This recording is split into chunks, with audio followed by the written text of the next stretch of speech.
I remember the first time I heard the phrase dark chosen one. It wasn't in a book. It wasn't a movie. It came in silence. In a moment so raw, my soul cracked open and something ancient whispered from the depths. Are you ready to stop pretending you're weak? That's when I knew. I had been chosen not by light, not by ease, not by comfort, but by shadow. And not just to survive it, to master it. You see, most people think shadow means evil. They confuse darkness with destruction. But darkness isn't the enemy. Darkness is the womb, the forge, the place where you are unmade and remade, where truth isn't pretty, but it's real. And if you can face that, if you can survive the unspeakable and still rise, still feel, still burn with purpose, then you begin to unlock something the world isn't ready for. Power, real, ancient, sovereign power. The kind of power that doesn't come from books or crystals or affirmations. The kind that comes from silence, from choosing to stay in the fire long after others ran, from staring into the abyss until it answers back. And when it does, it doesn't give you comfort. It gives you abilities, gifts, curses that become blessings, powers that most will never understand because they were never willing to see what you've seen. The first ability is shadow perception. It's more than intuition. It's a sixth sense that activates when you stop lying to yourself. When you accept every part of you, the rage, the envy, the sorrow, and stop labeling it bad, you begin to feel things others can't. You walk into a room and you know who's hiding something. You hear a voice and you detect the fear behind the smile. You read between words, between silences, beneath masks. It's not just reading energy. It's decoding it, seeing the soul through the static. And once you see at that level, people can no longer manipulate you. Society can't gaslight you. You're not hypnotized by pretty words or polished personas. You've seen truth naked, and now nothing shocks you. That's dangerous, because when you can't be deceived, you can't be controlled. But that perception brings a cost, emotional intensity. That's where the second ability rises, emotional alchemy. Most people are destroyed by their feelings. They drown in them. But we transmute them. We learn that anger is not the enemy, it's the sword. We use it to cut illusions. That grief, it's not weakness, it's depth. It becomes the well from which we draw our art, our insight, our sacred rage. You learn to feel everything fully without being ruled by it. You stop avoiding pain and start listening to it. And pain, when listened to deeply enough, becomes a compass, a teacher, a portal to your next evolution. So let me ask you something. What emotion have you been avoiding your entire life? What feeling have you labeled unacceptable? That's where your power is, not in bypassing it, in becoming intimate with it. If you want to master the dark, you have to sit with what scares you. You have to be willing to cry the tears you locked away at age 7. You have to scream the scream you swallowed so no one would think you were too much. Because here's the truth. Your too muchness is your medicine. Your tears are holy. Your anger is sacred. Your sadness is not a flaw. It's a frequency. And when you master that frequency, you stop being a victim of your inner storms. You become the weather shaman of your own soul. And that leads to the third ability, energetic command. This isn't something you read in a book on manifestation. This is raw, visceral power. When you've integrated your shadow, your energy field becomes coherent, like a laser. You don't just influence people. You shift rooms. You change the emotional temperature of spaces without speaking. You make people nervous without trying because your presence carries weight. You've stopped leaking energy trying to be liked. You've stopped performing, and now your silence speaks louder than their noise. That's real power, not the kind that shouts, the kind that disrupts simply by existing. And yet, with great presence comes great solitude. The fourth ability is sacred isolation. This is the one people resist the most, because it means being alone. Not just physically, but spiritually, emotionally, existentially. You begin to realize that the path of the dark chosen one isn't crowded. It's carved in silence. You stop fitting in. You stop resonating with surface-level conversations. You start craving depth, truth, rawness. And most people can't give you that. They're still afraid of their own reflection. But we sit with it. We become it. We learn that solitude isn't punishment. It's purification. In the stillness, you meet yourself. And for the first time, you don't flinch. Have you ever felt that sacred loneliness? That aching knowing that you can't go back to who you were, but you haven't fully stepped into who you're becoming? That's not a crisis. That's a threshold. That's where ability number 5 is born, reality bending. When your inner and outer worlds align, your thoughts begin to shape reality, not because you're manifesting, but because you've removed resistance. You're no longer acting from fear, guilt, or shame.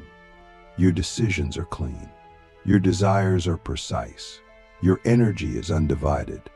And the world responds, fast, strangely, magically. You think of someone they call. You take a step, and the path appears. It's not luck. It's resonance. You're not forcing reality. You're tuning it. But tuning reality requires that you know what you want. And most people don't. They want what they've been told to want. But ask yourself, if no one judged you, if no one needed you, if nothing was holding you back, what would you choose? What would you build? That's the question that reveals your sixth ability, creative authority. This is the power to birth new realities. Not just in your life, but in others. You become a creative force, not just an artist, a channel. Your words heal, your silence awakens, your actions ripple into the collective. You stop creating for approval. You create because your soul demands it, because life itself is your canvas, and you are no longer content to live in someone else's painting. And finally, we arrive at the seventh ability, the one that terrifies institutions, systems, and false prophets.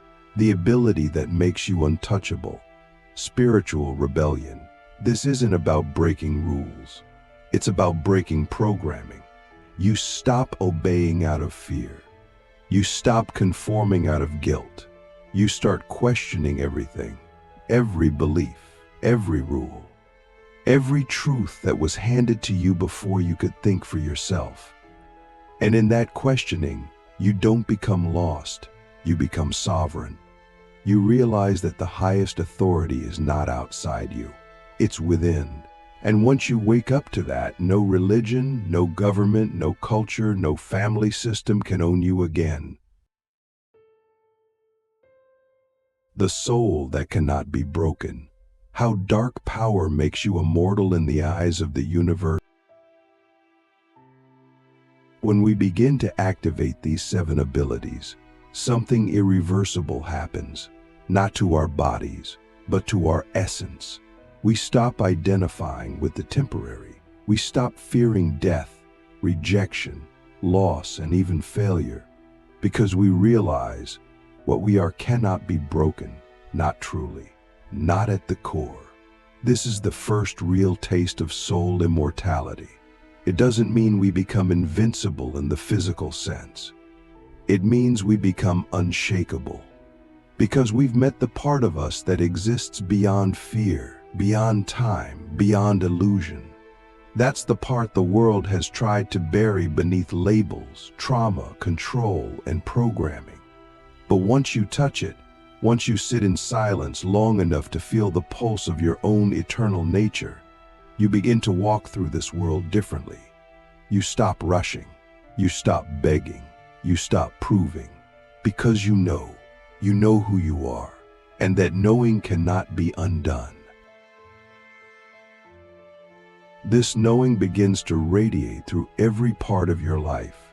You begin to speak less, but when you do, your words carry thunder. You stop trying to convince people. You simply live your truth, and those who are ready will feel it. That's the mark of a dark chosen one. We don't argue, we embody. We don't seek validation, we generate presence. That presence becomes your unspoken power. Your aura becomes a spiritual weapon, not through aggression, but through clarity.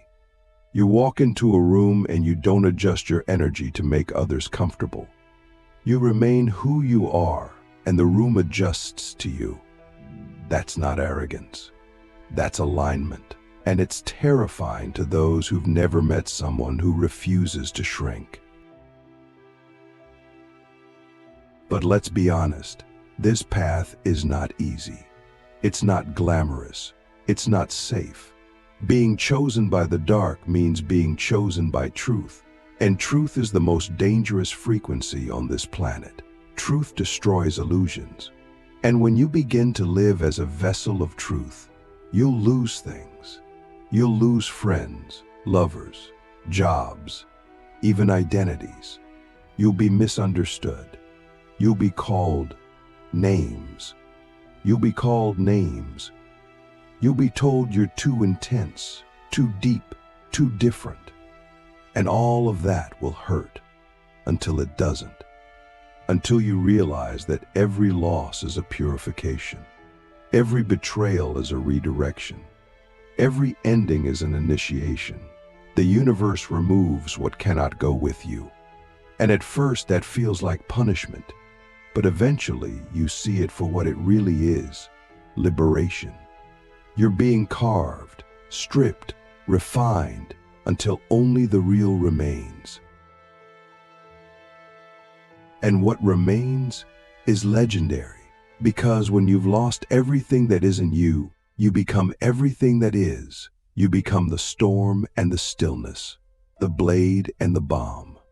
You become a paradox. Unpredictable, unpredictable, sacred. That's when the seventh ability, spiritual rebellion, reaches its final form. You don't just break free from systems. You become a system of your own. You become your own church, your own temple, your own myth. People start to follow you not because you asked, but because your very existence gives them permission to wake up. You become a mirror, not the kind that flatters, but the kind that exposes. And in your reflection, people see what they've been avoiding in themselves. Some will run, but the brave ones, they'll stay, they'll rise, they'll remember. Let me ask you something. What version of yourself have you been hiding from the world because you were afraid it would be too much? Who would you be if you weren't afraid to lose anything? That's who you really are. And that's who the world desperately needs. Not another influencer, not another people pleaser, not another watered down soul waiting for permission. We need you, the raw you, the flawed, fiery, divine, defiant you. Because only that version can unlock the codes you came here to deliver. You're not here to blend in. You're here to break spells, to disrupt, to dismantle, to awaken. And yes, that will cost you, but the price of playing small is far greater. You either suffer for your truth or you suffer for your denial. Choose wisely. And once you've chosen truth, you begin to access a new level of perception. You stop seeing life as happening to you. You start seeing it as happening through you. Every moment becomes a message. Every challenge becomes a code. Every interaction becomes an initiation. You begin to trust the darkness, not because it's comfortable, but because you've learned it's intelligent. The dark doesn't punish. It prepares. When your life falls apart, it's not chaos, it's construction. When you feel lost, you're not failing, you're shedding. The universe doesn't care about your comfort. It cares about your becoming. And once you understand that, you stop resisting the fire. You walk into it. You let it burn away everything that was never you. And what's left is untouchable. That's the soul that cannot be broken. The soul that has died and returned. The soul that has kissed despair and still chooses to love. That's the real secret of the dark chosen one. We don't become powerful because we avoid pain. We become powerful because we befriend it. We don't run from fear. We walk beside it. We don't deny our shadow. We integrate it. And in doing so, we become whole. Not perfect, whole. And wholeness is the rarest frequency on this earth. But once you emit it, once you live it, once you embody it, the universe cannot ignore you. You don't beg for blessings. You become the blessing. You don't seek light. You are the light, one forged in darkness, tempered by truth, and immune to illusion. Living as a dark chosen one in a world that fears your power. Living as a dark chosen one is not a title. It's a frequency, a responsibility, a daily decision to walk with truth even when nobody else will. Once we've awakened to our power, we begin to feel the weight of the world pressing back. Not because we're wrong, but because we're right. The world isn't afraid of your darkness. It's afraid of your clarity, because clarity burns through illusion. And illusion is what keeps systems intact. So when you walk into a room and your energy is clean, when your nervous system is no longer hijacked by shame, when your voice doesn't tremble with fear or approval seeking, you become a walking disruption, a living contradiction. You make people feel things they've buried. And for a while, you might feel like a threat, but what you really are is a mirror. And not everyone is ready to look. This is where the deeper challenge begins. Not the awakening, not the training, but the integration. Can you carry your power without needing to display it? Can you hold your truth in a room full of lies and not flinch? Can you move through a world built on performance and still remain real? This is the final test. Not whether you can gain your power, but whether you can hold it in silence, in discomfort, in chows. You'll feel the pull to prove yourself, to show them, to fight back. But a dark chosen one doesn't react. We respond. We don't perform. We transmit. Our presence becomes the message. And that's what makes us unstoppable. Not louder, deeper, not more visible, more aligned. Do you know how rare alignment is? Most people live divided. They say one thing, feel another, and do something else entirely. Their energy leaks in every direction. But once you've integrated your shadow, your energy becomes whole.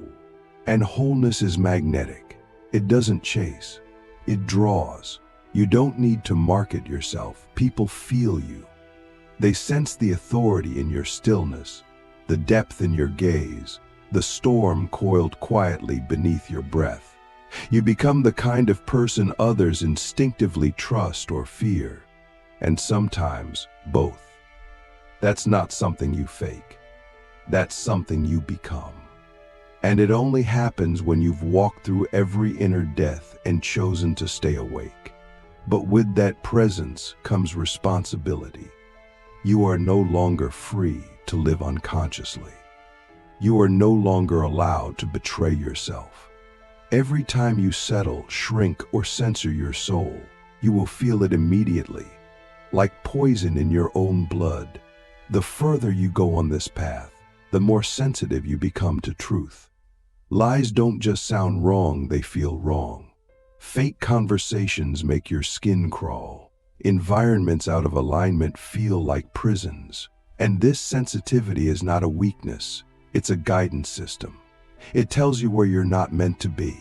It tells you who can't meet you. It tells you what's dying and what's being born. If you ignore it, you suffer. But if you obey it, you evolve. So let me ask you, what are you still tolerating that your soul has already outgrown? What lies are you still feeding just to avoid confrontation? What part of you is still pretending to be small because it's afraid to be seen? These aren't rhetorical questions. These are keys. Because the final level of the dark chosen one path is not mystical, it's practical. Can you live your truth in your relationships, in your work, in your money, in your body? It's easy to be powerful in meditation, but can you be powerful in traffic, in heartbreak, in a boardroom full of people playing games you no longer believe in? That's the real test. That's where shadow becomes sovereignty. You see, power is not about dominance. It's about integrity. Do your actions match your knowing? That's real power. And when they do, reality bends. Not because you're forcing it, but because you're finally aligned with the laws that govern the unseen. You begin to notice how time bends around you, how doors open without knocking, how people show up at the exact right moment. You no longer hustle, you magnetize. You no longer chase outcomes, you embody them. That's not magic. That's mechanics, the physics of spiritual alignment. And it only works when you stop betraying your shadow, your wounds, your truths. You don't need to be perfect. You just need to be real. Real is rare. Real is revolutionary. And so we end where we began, with the question of who you really are. Not the persona, not the performance, but the essence. The soul behind the skin, the voice beneath the noise, the self that cannot be broken, even when everything else has been. That's the dark chosen one. Not a villain, not a saint, a bridge, a mystery, a force. Someone who has walked the abyss, danced with demons, kissed their own madness and returned with medicine. Not for everyone, but for those who are ready. You are not here to be understood. You are here to be felt. You are not here to be accepted. You are here to awaken. And if you've made it this far, if you've heard every word and felt it in your bones, then it's time to stop becoming and start being. You are ready. You are chosen. Now act like it.